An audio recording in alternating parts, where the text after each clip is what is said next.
Hi, everyone, and welcome back to another webinar with us this evening.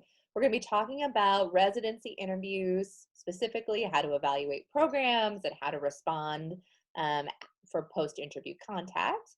I'm Sarah Godfrey. I'm a third-year resident in medicine at Columbia, and I'm one of our residency consultants.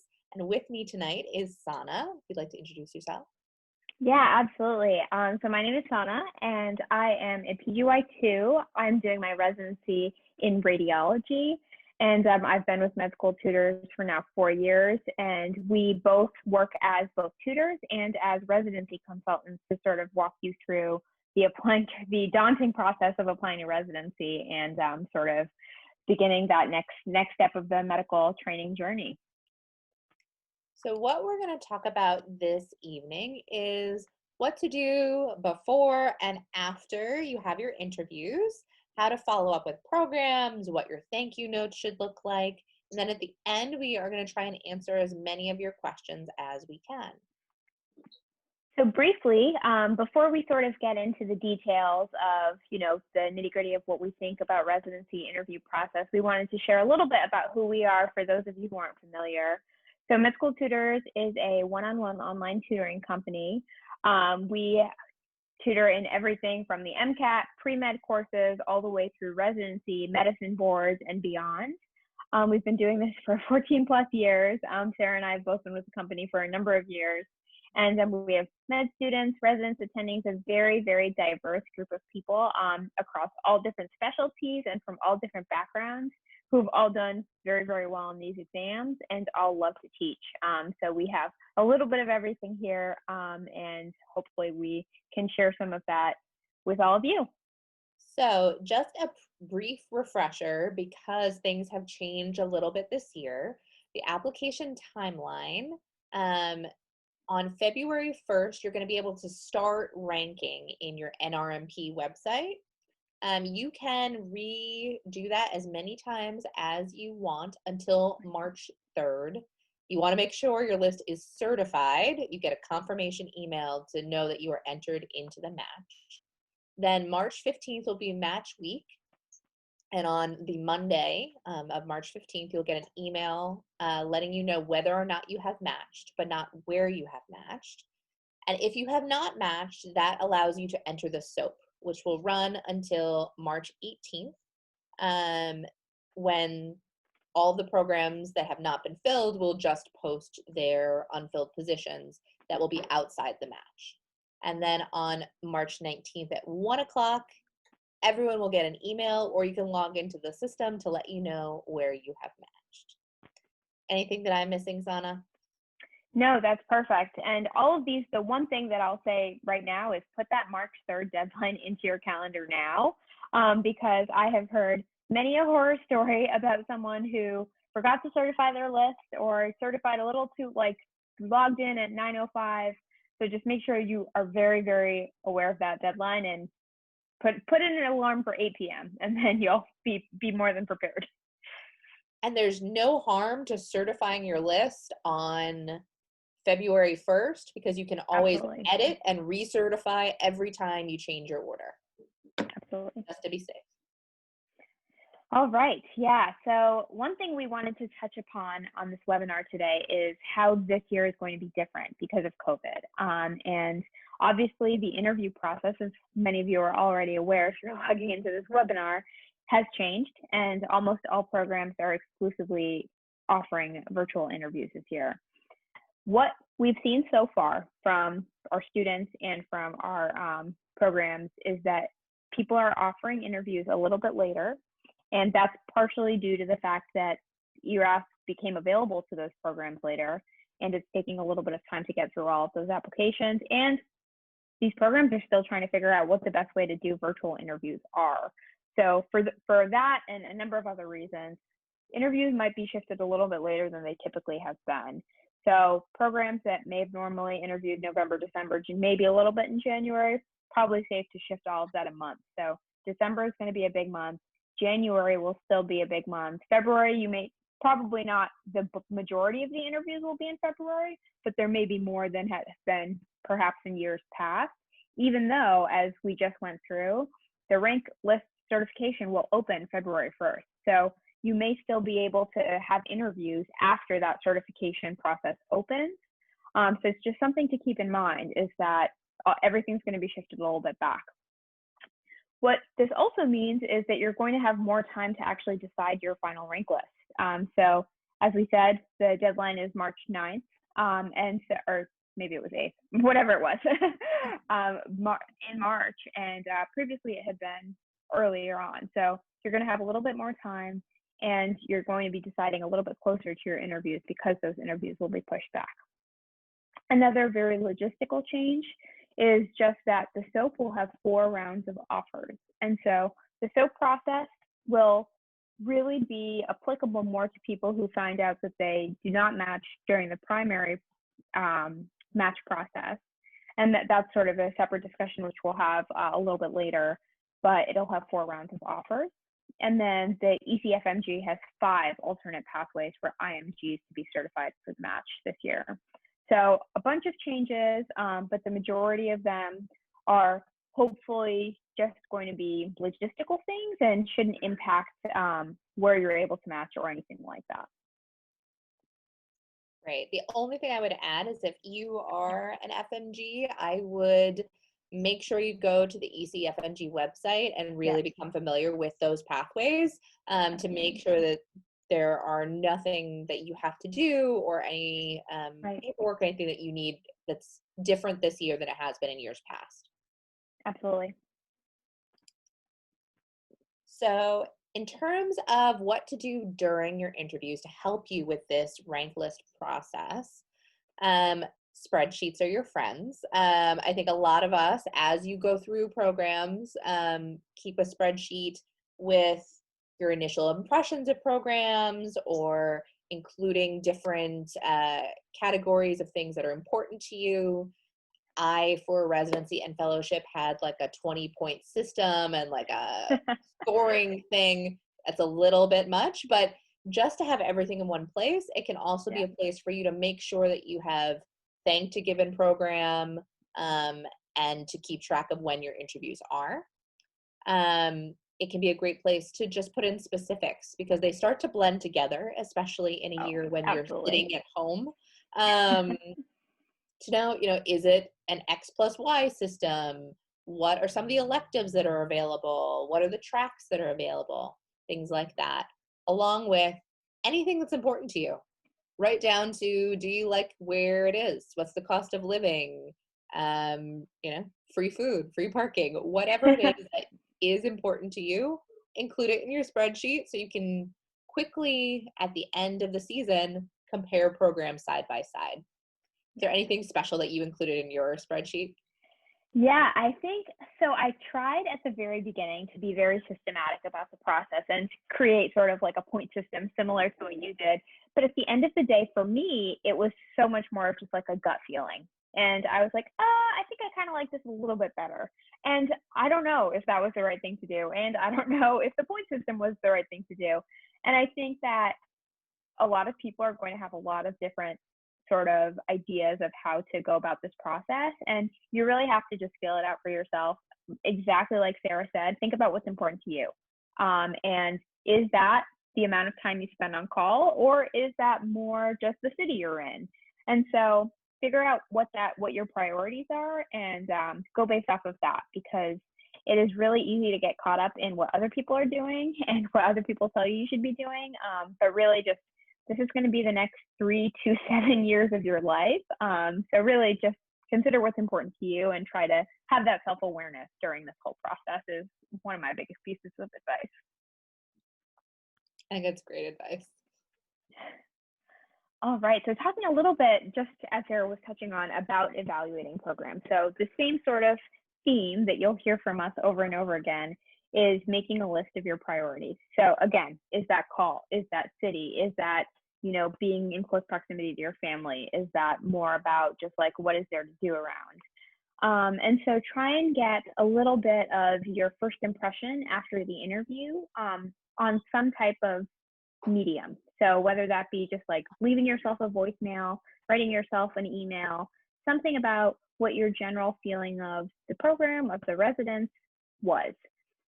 especially like Sarah said, everything's virtual this year. So, you could have 3 interviews on back-to-back days, and you're not going to remember who you spoke to on Monday versus who you spoke to yesterday.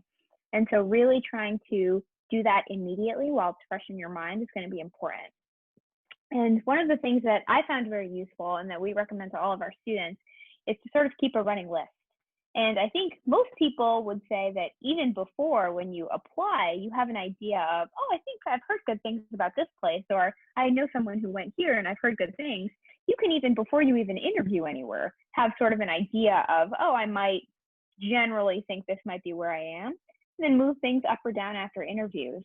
And some of the easiest decision points for me were, okay, here's program A and B, which would I rather go to? And then here's B and C, which would I rather go to? Just take 2 programs. Looking at a list of all of these programs can be very overwhelming. Just start with 2 and then sort of go, okay, this versus this, and that will get you a list. So try and step back and do that to keep a little bit of perspective. And then social media is another great way to sort of be engaged with the programs before you're a part of their, before you interview, after you interview, to sort of see if there's any new information that they're putting out there, any content that they're making available that may be important to you about opportunities they have in their residencies. So just, a lot of different resources and a lot of different places to put your energy into, but I think, will help you make a more informed decision. Any thoughts on that, Sarah? Anything additional? That sounds perfect. I love the idea of having a before you start rank list, just based on the research you've done. I kept like a theoretical rank list alongside like an empty one, and I would just keep plugging in programs as I interviewed, above Yep. and below the ones I'd already done. So very similar to what you did. I think it helps to do it one by one rather than all Yeah, the end having to just create this list from scratch. absolutely. So now when it comes to corresponding with the programs, um, there's a difference between your thank you notes and your love letters or your letter of intent. So programs are not allowed to ask you where you're ranking them, and you are not allowed to ask them where they are ranking you. But you can send one letter of intent to your number one program, to the program director, to let them know that it is your number one program. Now, being on thing I can tell you, because the world of medicine or radiology or whatever subspecialty you're going into is very small. Program directors talk to each other. If you're telling multiple places that they're your number one program, it's not going to go well for you. So always be honest. I would wait until you've gotten through all your interviews and you are sure about your rank list, and then reach out to a program. You can send one short, very enthusiastic email explaining why it's your number one program. But if you do not hear back from the program director, do not panic. Some programs have a no contact rule, and so they won't respond. Don't send more than one email. Program directors are overwhelmed, their inbox is flooded, and you definitely don't want to be annoying. The next bit of advice is you can't hang your hat on a handshake. Some of you may get emails that say things like you are ranked to match. That can mean a lot of different things. That can mean you're number one on the rank list. That can mean that you're at such a point where usually that's how far they go down on a rank list, but you don't know for sure. So try not to get your hopes up too much, and make sure that you're okay with the first few on your rank list, just in case that first program doesn't work out. Anything else you would add on, Sana? No, I think the biggest things that I'll emphasize, sort of just to reiterate what you already put very eloquently, really, it's very easy and very, very tempting to send more than one just to sort of hedge your bets. But I will say that even if they don't find out right away, right? Even if they're not talking about this during the match process and you match at whichever one, people will remember that you sent an email and then didn't match there. And that will come back. There is life after matching in residency, and it is a bad look. So I would really, really recommend against it. The other thing is, don't be discouraged if you don't get contact. I matched at a program. I sent a letter of intent. I sent, this is my absolute number one. I really want to come here. I would be thrilled to be here. Didn't hear a word. Didn't hear anything. And I heard from other programs that, maybe I was highly ranked, and I was saying, okay, well, this program probably doesn't like me, but I said I'm going to put them number one. I like them the best. And then I matched here. So just people are very, very, some programs are very strict about the rules. They literally will not talk to you, and don't take that as anything more than just their policy. It's very easy to get into your own head, but just try and keep that in mind, because nothing means anything, I think, is what I'll say about this whole process. Until match day. Until match day, yes. The only other thing I realized I forgot to mention is the love letter that says that it's your number one program. Some people also recommend sending emails to your second and third choices saying that you're highly interested. I personally wouldn't recommend that, because every program director I've ever spoken to, if they get an email saying you're one of my top programs, all they see in that email is that they are not your number one program. Right. And that doesn't come across well. So take it with a grain of salt. Some people say to, just reach out and say you're interested to the top programs. But I would say just put all of your energy into that number one program email. Definitely. Do you agree, or are you someone who recommends? No, I 100% agree. I think that program directors will see that. It's almost like an ignorance is bliss thing. If they don't hear from you, then they'll assume, like they should, that you're not reaching out to anybody. So it's just better to not even put it on their radar. Exactly. It's like rubbing it in your face that you're not. Yes. Okay. What about thank you notes? Yes. So we've also gotten a lot of great questions about thank you notes. So I think the big thing is, some programs will say, don't bother. And when people tell you don't bother, you can take that at face value. It's not a test. You can just not email them. It's fine. I will say I generally try to send one thank you note per interview. So many of your interviews, you're going to have like 5, 6, almost 8+ interviews. I think it's a little unrealistic to send interviews to every single one of those people, especially because some of those conversations are going to be quick 10-minute conversations, not really anything to write home about. So I will say I tried to send generally to the PD, unless there was another prominent figure who I was sort of interviewing with that was more, whoever I felt like was in charge of the interview day, I think was my move. I would say try and send it within a day or two, and really, consider making it as personal as you're able. If you had a specific conversation that really you had a mutual colleague that you had both worked with, or a research topic, or something that you, even not work related, about living in a certain city, or just something that you had in your conversation, try and make that, sort of to demonstrate an active listening, I think would be really helpful. And then just be very specific. And you don't need to make it long. Like 3 sentences is more than sufficient. It can be, they're interviewing God knows how many people, and so they don't need God knows how many emails coming in just saying all of those same things. So, be brief, be succinct, but try and make it as sort of personal and individual as possible, so that they leave with another sort of good impression of you. Any additional thoughts on that, Sarah? So I also sent a thank you note to the program coordinator, especially this year for fellowship interviews, when they have had to learn Zoom or some new platform, and they're managing all the breakout rooms. It seemed like a very stressful job. So I just like to thank the program coordinator, because they're the ones in charge of trying to make your day as smooth as possible. And when technology goes awry, they're the person in charge of trying to fix it. Definitely. And then the only other thing is, if someone I met on the interview day had a research project or something that was really interesting to me. Right. But that was rare.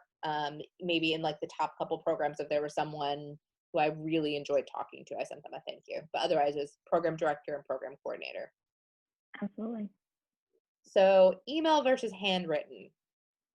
Email is fine. I don't even know how you would find out where to send a handwritten, except Almost for a I little went. stalkery. It is. I had one interview for residency where the program director asked for postcards and gave us an address to send them, Oh, which I wow. found very interesting. But other than that, email.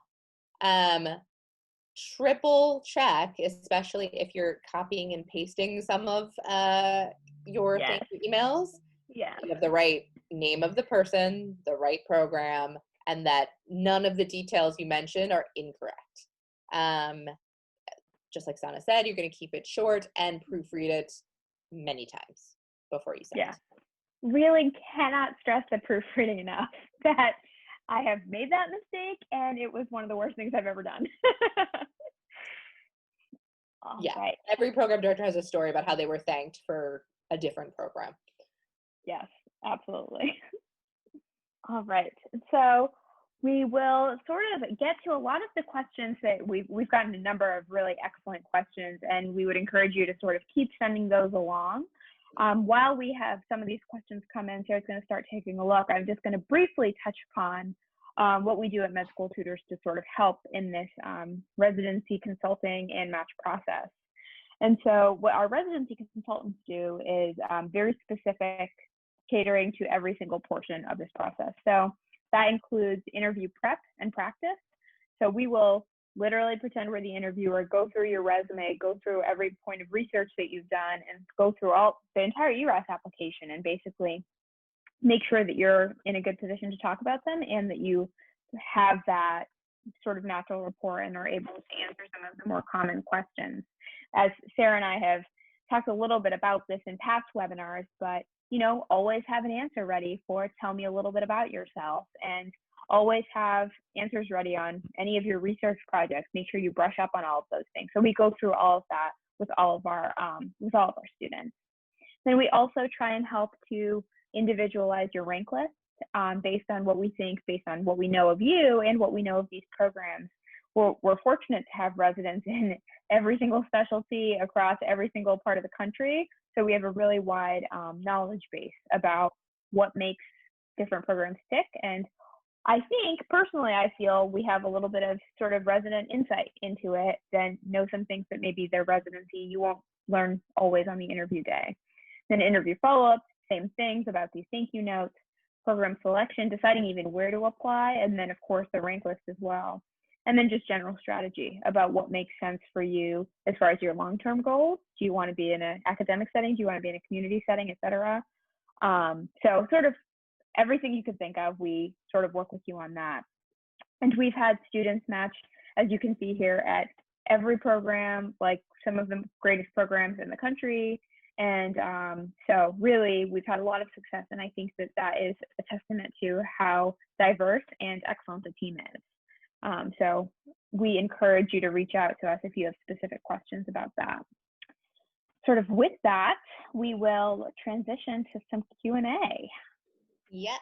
So I think we had a couple of questions for some people who maybe don't have as many interview offers currently as they would like. Don't panic. It's still early. You will still hear from programs. And we kind of talked about this a little last time, but tracking online this year, though it can be anxiety provoking, can help because the usual timelines aren't applying, to get a sense of which programs have sent out their interview offers. If a program has sent out an interview offer, someone else was asking if you can send a letter of interest.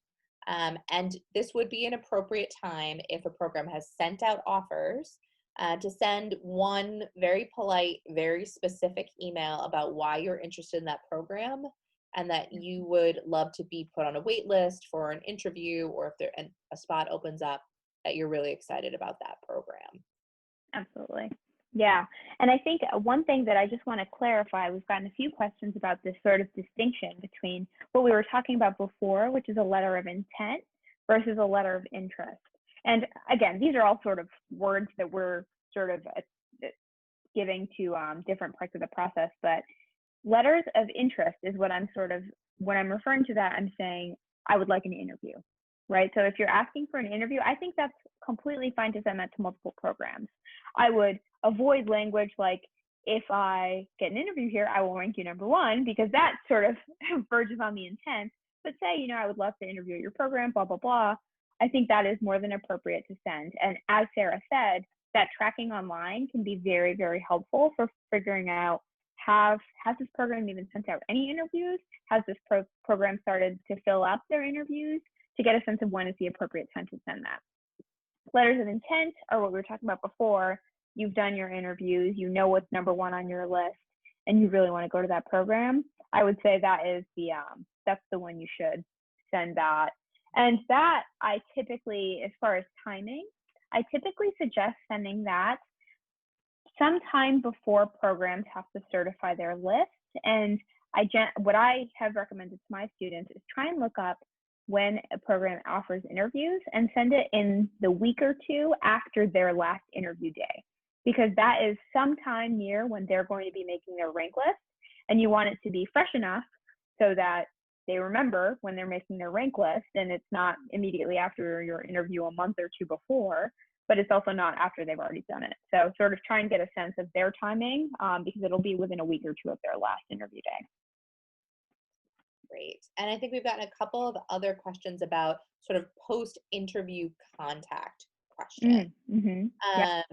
So some people have asked, do you have to send a thank you note? I would say you should, unless a program tells you not to. It's kind of the standard, and if you don't thank a program, it looks a little bit strange. You don't have to thank everyone, like we talked about, at least the program director, but you can pick and choose otherwise if you want to. And I think we've talked about program director, program coordinator, and interviewers. Yep. If you are so motivated and you want to thank every single one of your interviewers, you could do that, but that's not the standard. And it might drive you a little bit crazy, especially if you have, 3 or 4 interviews at a program. And then the last question was, if a program director tells you that they do not engage in post-interview contact, should you believe them? Yes. If a program tells you that they will not contact you, they will not contact you. Even if, someone else from that program, an individual interviewer, maybe you'll hear from, but generally those programs have a policy that no one should be reaching out to you unless you are asking a specific question about the program. Perfect. Yeah. I think that I would agree with everything you just said there. Really take what they're saying at face value. They're not trying to trick you. But generally, I sent a thank you letter to every program, but again, just one, maybe 2. And if you really connect with someone, but I don't think there's any need to go overboard, and they don't really expect you to. So, all right. We just got a great question. At what point, if you are so fortunate, should we start rejecting interviews? How many is the right number to say that I'm pretty much good to match? So I will say the NRMP publishes this data every year so it'll depend on your specialty, right? And so every specialty has like a mean number of contiguous ranks. I believe like over all specialties, I think the number was 10 to have like a 99% chance of matching. But the NRMP publishes this data online. I encourage you to go and look it up and see what that number is per specialty. And you can get even more coned in based on what your step score is, based on what the all of your other metrics are. That will help sort of generally get a sense of that. I would say 10 is probably a good number.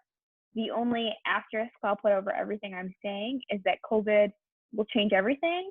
So maybe like add 2 to 3 on top of whatever the standard is, just because I think more people are applying to more programs. And then consequently, residencies are interviewing more people. So I think there may be some correction factor for COVID. I would agree. Just doing the fellowship match myself, It was recommended to all fellowship applicants this year to accept at least 30% more than maybe you would in a normal Yeah. year, Yeah. just because everything is a little bit strange. That may be overkill, but if you want to feel safe, I would try to err on the side of more rather than less. Definitely. Someone had some questions about couples matching, and kind of Mm, how to advocate for yourself there. Um, to get into the nitty gritty of couples matching, I think we'd have to probably talk to you individually, but generally speaking, it is totally fair game to reach out to programs in a city where one of you gets interviews and the other doesn't, and tell them that you're couples matching or at a given program. And absolutely. at the end, when you're talking about your letter of intent, if one of you has a favorite program or you both have favorite programs in the same city, it is reasonable to mention that in your letter of intent that you really want to match together at the same program or in the same city, to see if there's any way that program directors can help coordinate. People tend to know each other, so sometimes Yeah, there are ways for them to help you with that. definitely. Yeah, I think that's completely. Programs are very, very receptive to this, in my experience. So absolutely reach out before interviews, after interviews, before making your rank list. I think that is completely kosher, and programs are generally very receptive. We have multiple married couples in just the medicine department for our residency. So there are lots of ways to do it. All right, we got one question that is a little bit more interview specific, but I think a good question to sort of talk about. What are likely interview questions you may be asked by the panel? So sort of like what we were talking about before in terms of what we do as far as preparing for interviews. So I think what we'll say broadly is that anything, but in general, you're always going to get a tell me about yourself. Know everything on your ERAS application, forwards, backwards, upside down, because you never know who might be interviewing you, who might know one small thing about one small part of your research project you did 5 years ago. So really make sure you're able to speak eloquently about a lot of the things on your CV, and some of the work that you've been involved in. And then finally, what I'll say is, depending on your specialty, a lot of people just ask me about my hobbies. Like the things I put in the hobby section of my ERAS is, oh, what do you like to do for fun? Where have you, what movies have you seen lately? What kind of food do you like to eat? Just like very, very casual conversational things. So I think that, not don't like have answers prepared for it, but people will ask you about sort of things that you've put on your ERAS application there. And as we've just put in the chat box, we have a webinar that Sarah and I sort of talked about some of these in more detail in the chat box. So feel free to check out that YouTube video as well. But generally, just know your application really, really well is the number one piece of advice I'd give. Definitely. And if they throw a completely and totally random question that you did not prepare for, just say, that's a very interesting question. Let me think about that for a moment. Yes, And then just roll with it. You come up absolutely. with the best thing you can on the fly and keep moving. As long as you don't get rattled, there's no right or wrong answer to questions. For sure. There's some questions about SOAP, which we will be addressing probably in a future webinar.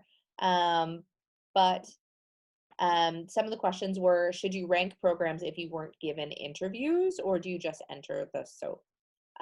So if you weren't given an interview, that program is not going to list you on their rank list. So you shouldn't submit a rank list with them on it. You should just be prepared and kind of get yourself all ready to enter the SOAP on the first day of match week. Yeah, the one thing I'll say is, a lot of these sort of SOAP issues become more apparent towards later in the interview cycle. So we, as Sarah just mentioned, we're gonna have a separate webinar later in the cycle, sort of talking specifically about SOAP questions. But if you have, sort of specifics about your situation, we really encourage you to email us because as we said, we have tutors who specialize in literally just helping you with the soap. So definitely feel free to reach out to us because we're happy to help. And I think that's most of the questions we've seen. If you have any last minute questions, just throw them in the chat box. Yeah, but otherwise, sort of as Sarah and I have said, if you have individual questions, general sort of thoughts about how to go through this process, we encourage you to email us, email the HQ, and feel free to, they can put you in touch with us if you have questions for us specifically. And we wish you the best of luck. I know it's a crazy year and a crazy time to be going through this process, but we will all get through it together. And if you have any questions, of course, please reach out. The only other question I'm seeing is, did we Perfect. record this? Yes, we did record this. It will appear on our YouTube channel. So you can look out for that too in case you missed the beginning. But just like Sana said, it's been great to answer your questions. We are here. If you have any questions at all, just reach out. And one of us or one of our fellow residency consultants will be there to help you. And we wish you the best of luck. We'll hopefully see you in future webinars when we talk about some of this a little bit more. And I hope you all have a great evening and enjoy the process as much as you can. Thanks, everyone.